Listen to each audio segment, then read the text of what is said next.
Oh, you don't like me making fun of Joe Biden? Don't shoot. I love everybody. I really do. I love everybody. It does not matter to me. Like I hate how divisive we are. Like, I grew up in a household where my mom's a Democrat and my dad's a Republican. I'm not even sure that's legal anymore. You know, and it doesn't matter to me. I really don't care. I've traveled this whole country. It does not matter to me if you're black or you're white, you're gay or you're straight, you're Republican or you're wrong. I don't care. I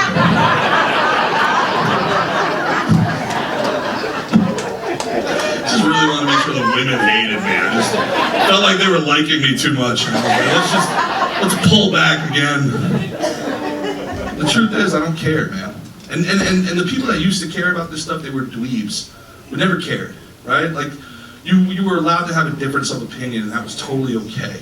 We don't, like, I really never cared, right? And in many ways, the way that I grew up, the world I grew up in, we were meaner to each other, but the world was a better place for it. I don't know if that makes sense, what I'm saying.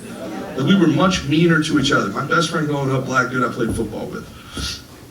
And I would show up late to practice because I was in honors programs. Didn't work out, but I tried. And as soon as I get to football practice, this is my best friend. I get to football practice and be like, why are you late? Was there a sale at Subway with your fat ass? I was like, no, I just want to make sure you're here first so nobody steals my car. My best friend. My best friend. Nobody cares. Like, you can have your political point of view and nobody cares. Like, good for you. Who gives a shit? Like, this idea, like what happened to Charlie Kirk, everybody gets on TV and they're like, I didn't agree with everything he said. I didn't agree with everything. Who name me one person you agree with fucking everything? I love my father to death. I can't agree with him on his fucking breakfast order. Like, this is the litmus test. We have to agree with everybody to not shoot them in the fucking neck. We've lost the plot here, man. Many tribes, one people. Our differences are what strengthen us. Lived this our whole life, and we understood this thing. And now it's gone, and it's a very dangerous place to be. And I don't love that. And I travel this country and I don't love it, and I wish that we can get back to it. And cancel culture had a lot to do with it, because we're repressed. We used to just be able to say what we say, and then you can like it or not like it, and then move on. There was no such thing as cancel culture when I was growing up. Not in New Jersey. No way. We had this little thing called the mob. We weren't perfect, but I cannot imagine a Yelp review in a Gambino neighborhood.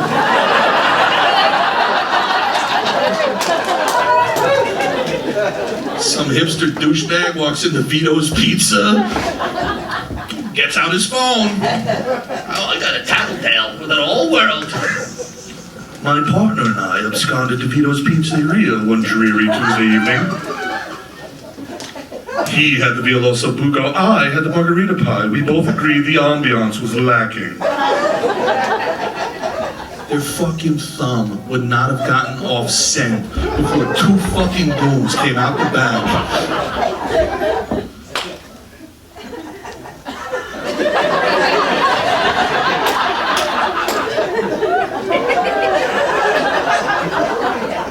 Which one of you is Kitty Titty 69 on Yelp?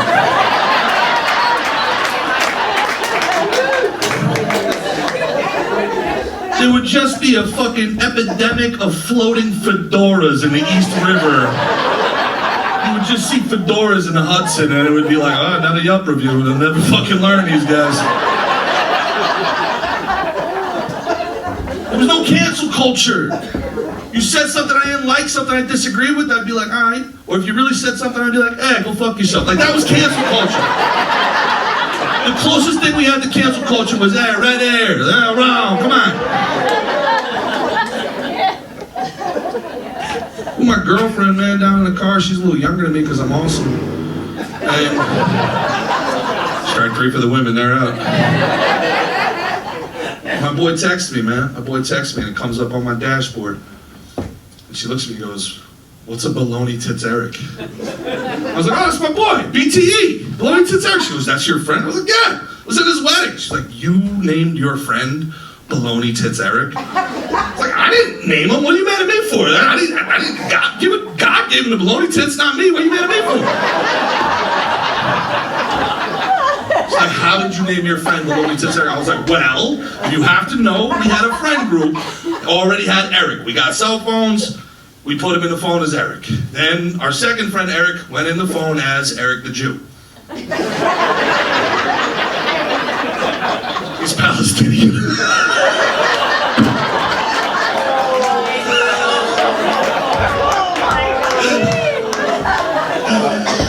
Our third friend moved out of Queens. He joined us. Freshman football practice. We're doing 2 days in the summer. This kid comes in. He's dragging ass. Coach screams out, "Move it, Baloney Tits!" And Baloney Tits Eric was born. And if it makes you feel any better, he's been on Ozempic for a year. He's down to pepperoni tits. Another year on Ozempic. He's going to be olive nipple Eric. You know what I mean? He's moving his way down the charcuterie board.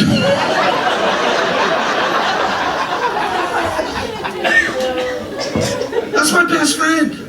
I take a bullet for that man. I was in that man's wedding. And she just can't comprehend, she can't wrap her mind around how that could be my friend. And I'm like, you think I'm mean? I think you're a fucking lunatic. You just spent 2 hours on LinkedIn trying to get the barista fired because she got your latte wrong. You're a fucking lunatic. You're a sociopath. I'm not the bad guy here. You should let out a little steam every now and then, all right? Like, that's where we're at. And I feel bad. And they're just online. I feel so bad for this younger generation. Because they're online all day just being force-fed propaganda, force-fed propaganda. Here's something to be mad about, here's something to be mad about. Getting mad about something somebody said that you've never met in a place you will never go. That's insane. Take the phones and put them down. I'm telling you, I'm telling you. You don't know what you're missing. We didn't have phones growing up, but we had the best time. I remember being in 10th grade. My buddy turns, looks at me. We're bored as hell in the middle of geometry. And he looks at me, pulls his shorts up and goes, "Hey, does this look like a brain to you?"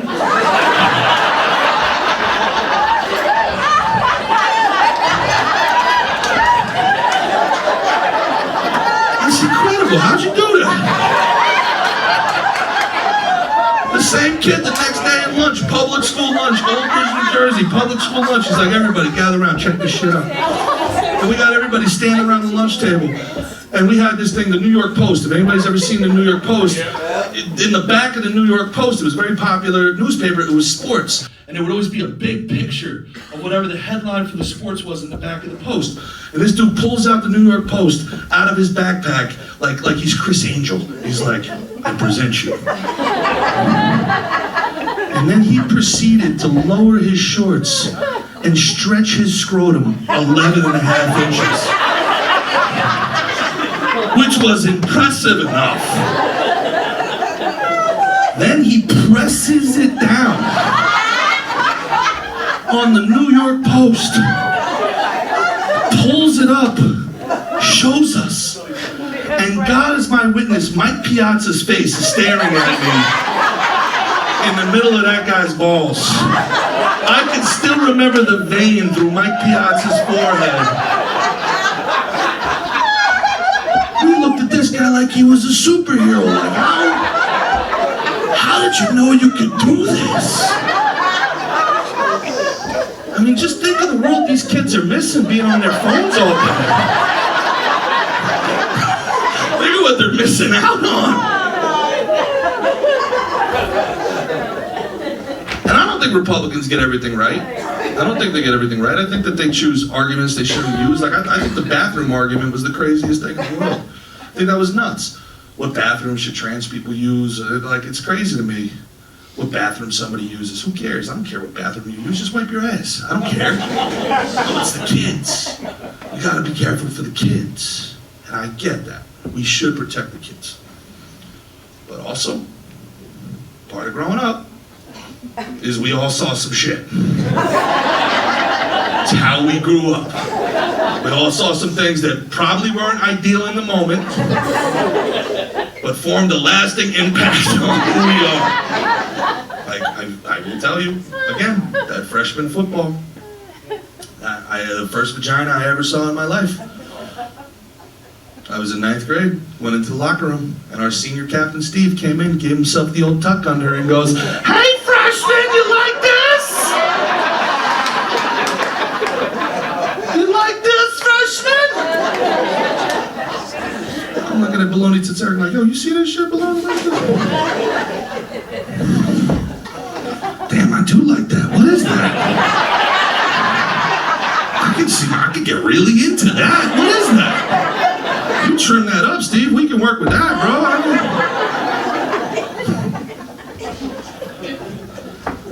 This is crazy. I'm trying to protect everybody from everything. This is a crazy world, man. Crazy world filled with crazy people. We kind of lost the plot. We were meaner to each other. The world was a better place, I promise you. It's strange, and I know that sounds strange.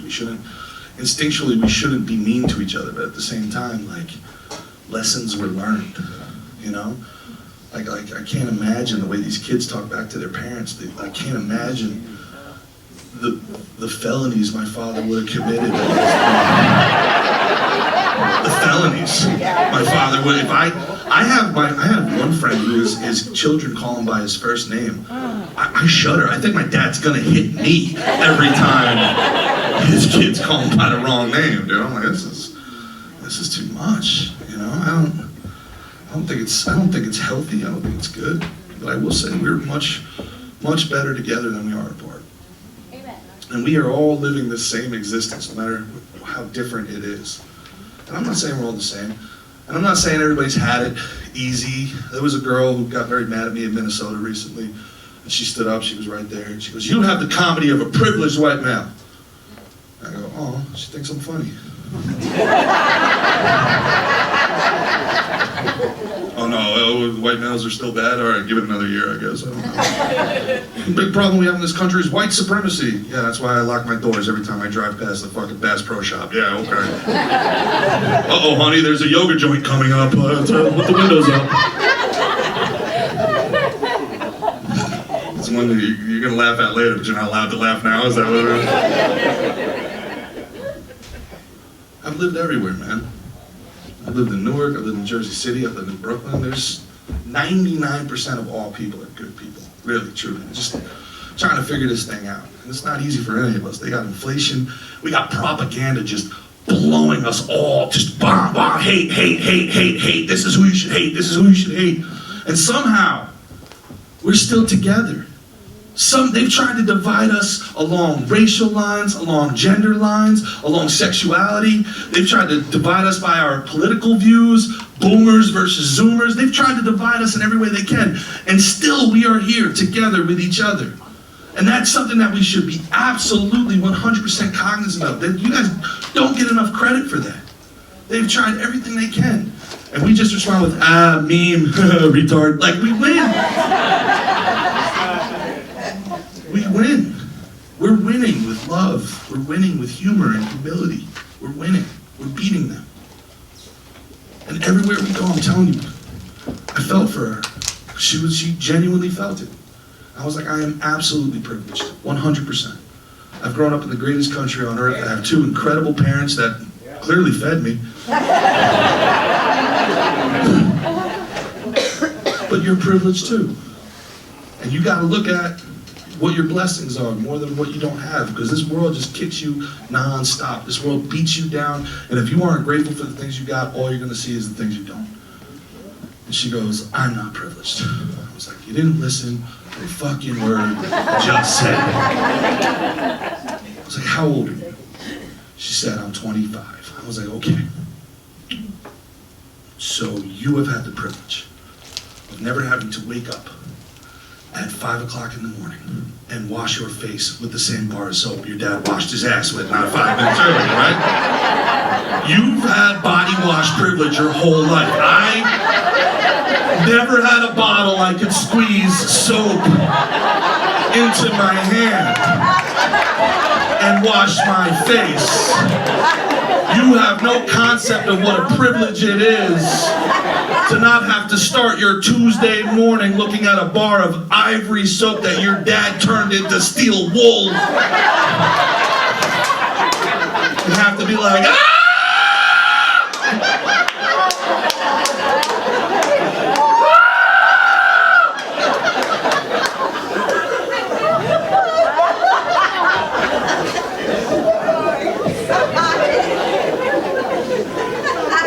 is the part of the show where black people normally whisper to each other, like, do white people not have washcloths?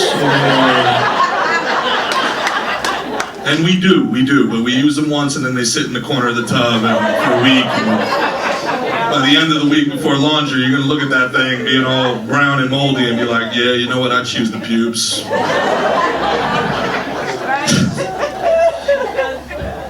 We used to believe, man. We had belief. We were different, but we had belief. We were all in this thing together, and for a long time, we were moving in the right direction. We were excited about America. If I was to talk to you folks in 2005, and I said, you're going to live to be 200, y'all would have been like, fuck yeah. But not now, man. They beat us down. It's just the propaganda. They just beat us down. I don't have it in me. I don't argue with people online anymore. I don't have a single internet argument left in me. Back in 2007, I would have sat there on the toilet until my legs died, giving you 5 links about why I'm right and you're wrong, and not anymore, man. I don't have it in me. I'm completely cooked. I'm completely fried. Matter of fact, like, you want me to believe any conspiracy? I'll probably believe it. Like the guy who shot Trump. Do you guys know what the official story is? The official story, all right? It's pertinent now because apparently only 20-year-olds are snipers now in America, right? So the official story of a guy who almost killed a dude running for president of the United States. Whatever you think of Trump, just hear the story. This dude in Butler, Pennsylvania, rode his bicycle with a rifle on his back, holding a step stool. Official story. A mile and a half he rode his bicycle towards a presidential rally. And nobody in the town, everybody was like, ah, there goes old Crooksy.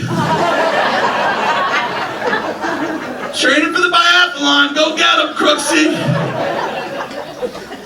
And then you're like, hey, how did the guy get onto the elevated position to shoot directly at the president? And the Secret Service is like, oh, we couldn't, the roof was slopey. Like, what? Yeah, the roof was slopey. Can't have an agent rolling their ankle. Like, it's fucking nuts! The story's insane! It's an insane story. We just go along with it. So, like, why am I going to argue with anybody anymore? Like, people will tell me the earth is flat. I'm like, yeah, sure, whatever. I don't know. It is when I walk on it. Like, you know?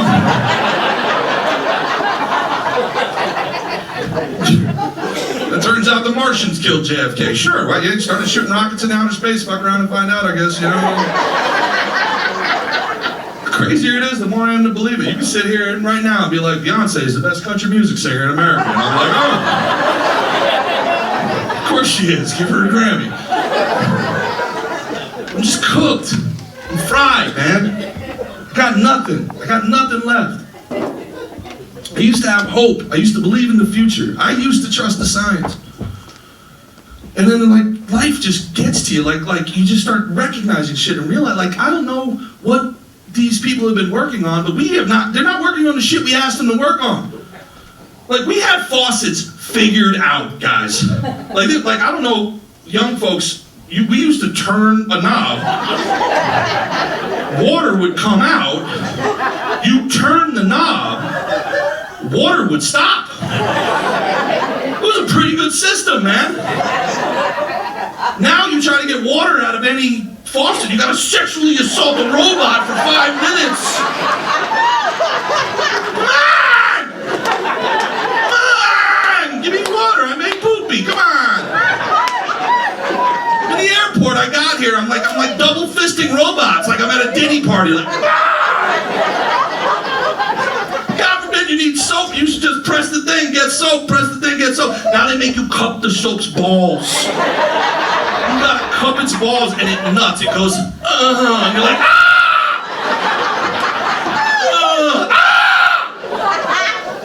Who made this? We had food delivery figured out. It was figured out. You would call up a pizzeria and an honest-to-God human being would answer the phone on the other end.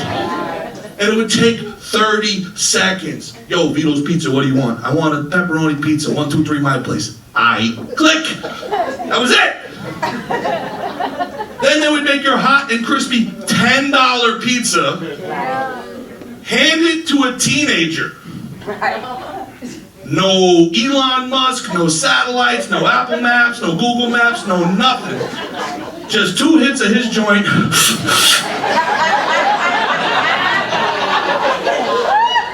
And he would turn into Neo from the Matrix and memorize every road in your town. And that hot, crispy, $10 pizza would get to your door in 30 minutes, or it was free. And if it took 60 minutes, you got to kill the kid right there in the driveway.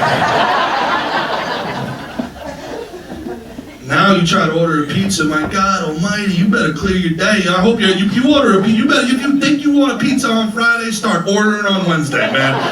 You gotta pull it out, download an app. No, it's not on this app. Download another app, put in your name, put in your address, put in your moon sign, put in your blood type. It's 45 questions. Oops, you looked away from the phone. Sign back in and start again. You just start hitting yes. I don't even know what I ordered. Yes. You want to donate to kids in the Congo? I don't know. I never met them. You want to round up? I'm rounding up. Give me my pizza. You want to leave a tip? I haven't even ordered it. Who am I tipping?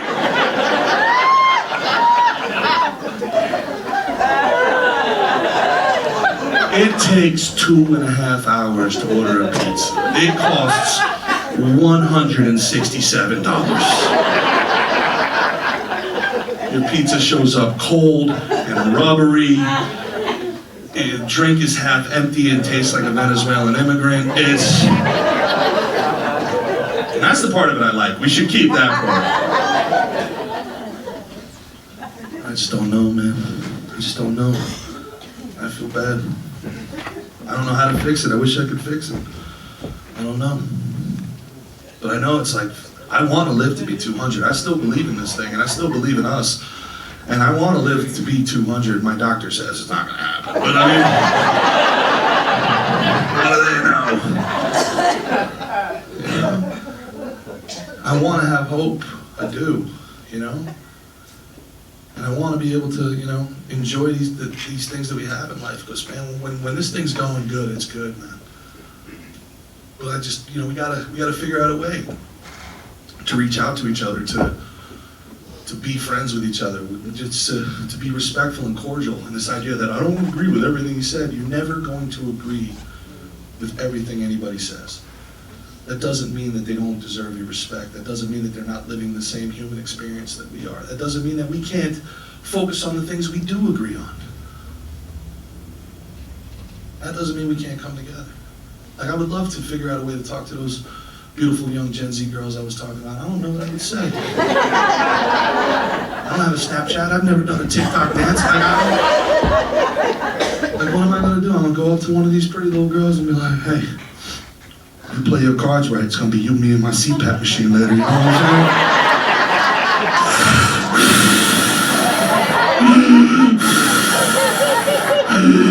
Oh, there's a wire. There's a wire.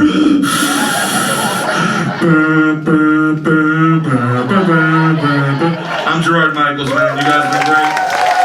You're fantastic. I love y'all, Casey. Thank you for having me.